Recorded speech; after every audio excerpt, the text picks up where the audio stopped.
Get up, stand up. Well, they've had quite a few hit reality TV shows. I had no idea that everybody in my office knew who they were, and that they really are some of the most famous reality TV stars out there with all sorts of music and clothes and all these other brands. And you know, they're kind of the archetypal young, good-looking, yuppie couple. And they go by Spidey, I guess a combination of Spencer and Heidi. And we saw that they were twittering and talking to Miley Cyrus, a.k.a. Hannah Montana. We were getting thousands of Twitters and calls and emails, and now hundreds of thousands of hits and views, and 10, 11, 13, 14, 15, 16, 18, 20-year-olds going to Infowars.com. Huge buzz all over the internet, and that's great because we want to reach the kids that are kind of locked into the matrix with the red pill.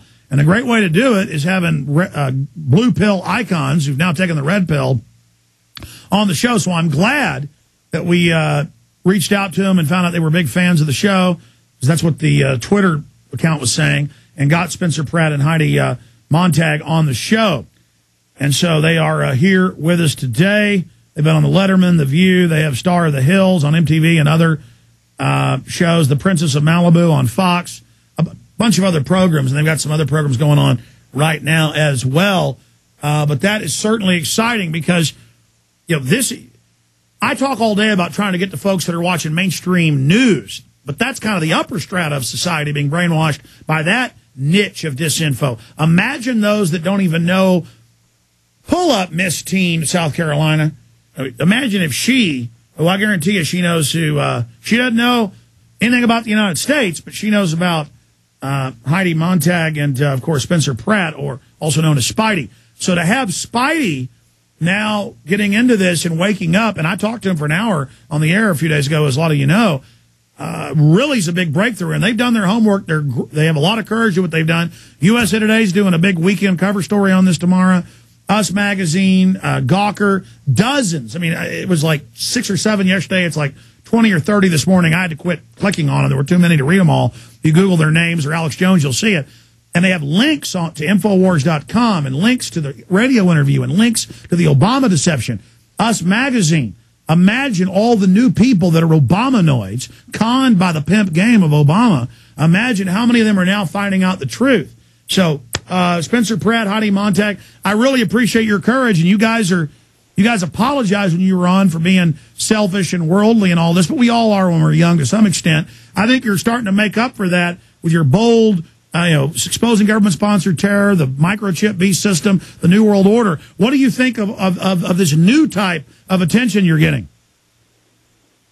I think that they're going to try to make this new kind of attention as negative as possible, to probably make us seem as crazy as possible, because it's sad we're in an American society right now where if you speak your mind, you're out there and you're radical and you're crazy, when that's what America was founded on, and that's our principles, that's our right, that's the beautiful thing about America, and it's just being destroyed. Now, you guys were telling me during the break that you're not really talking to the media, you're ignoring your emails and your things like that, but we're getting a lot of media, USA Today and others, contacting us. I mean, have you guys heard anything about how big this story's getting with Spencer talking about 9/11 being an inside job, and you, Heidi, saying you'll take a microchip over your dead body?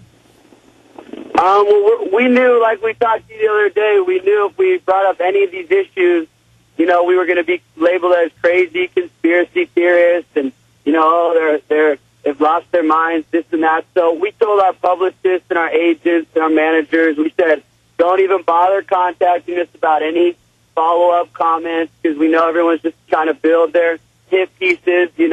All we want people to do is just, always search for the truth.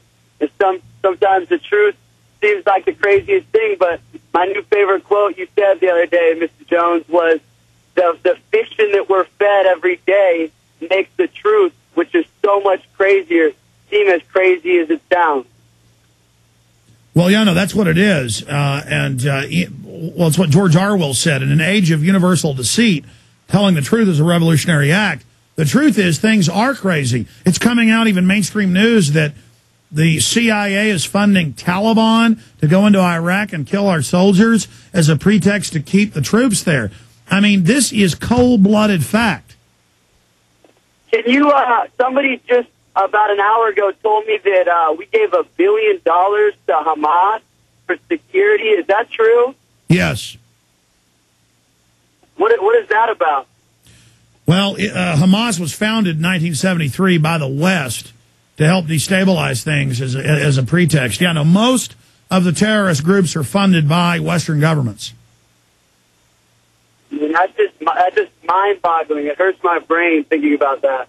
And I stand by everything I said. It's still over my dead body when I get a microchip. And I've been asking people on the streets, like, would you get a microchip?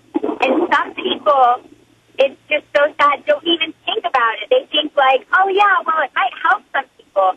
It's just so disheartening to hear people even not even question getting a chip put inside them. They don't understand what this means.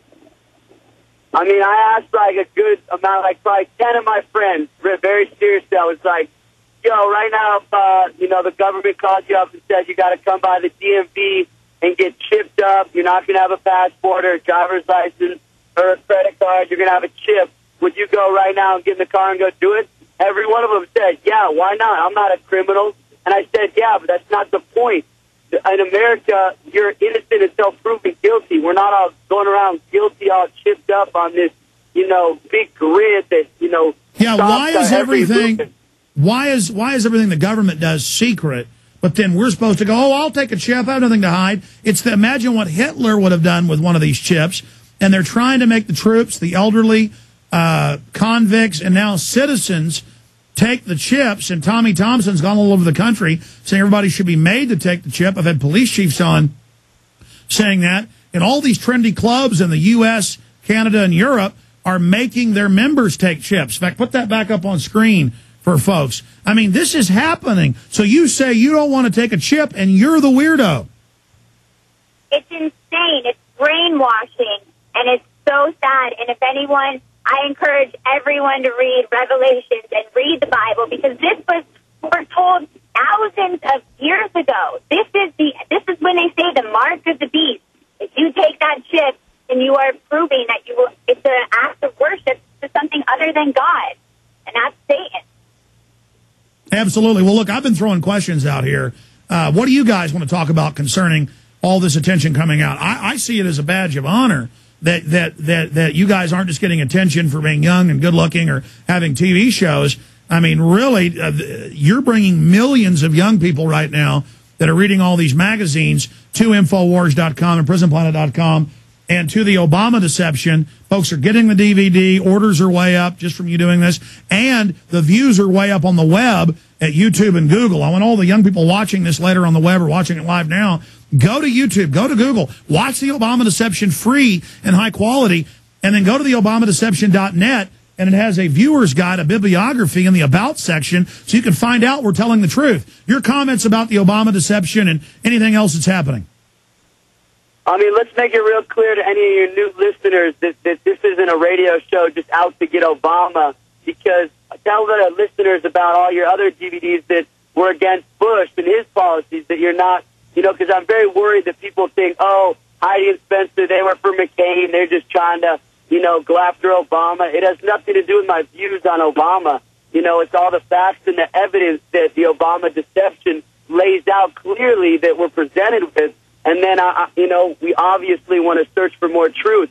And the bottom line is I'm so thankful that all these media are doing hit pieces on us and labeling us conspiracy theorists and all this. You know why? Because it's so great for anybody that knows a Spidey to at least knows that Spidey cares about their country enough to investigate, to want to know what the bills are getting passed, to want to know what's going on in our country, in our world, and not just, what's going on in the hills and on MTV and, in our world. Like, I think that, we should all care more about our country, and I didn't before, and now, I think it's great timing going into the 4th of July to really start my new path with my wife, and I encourage every American to take this 4th of July and really rethink what it means to be an American. Absolutely. By the way, it's all over the British tabloids and even mainstream British newspapers. I was just looking it up while you were speaking, and now there's hundreds of news articles about you guys at 9/11 Truth. I think this is blowing up bigger than when Charlie Sheen went public. What's going on here? I mean, I just had nothing. I had no knowledge about the Building 7, and I think anybody that watches any of your DVDs and sees all the evidence and watches Building 7 go down flawlessly with no airplane, it's not some conspiracy theory. It's just, I want to know why this building was able to, be detonated within, was how many hours of after the plane crashes did this building just go down, Alex? It was about 8 hours.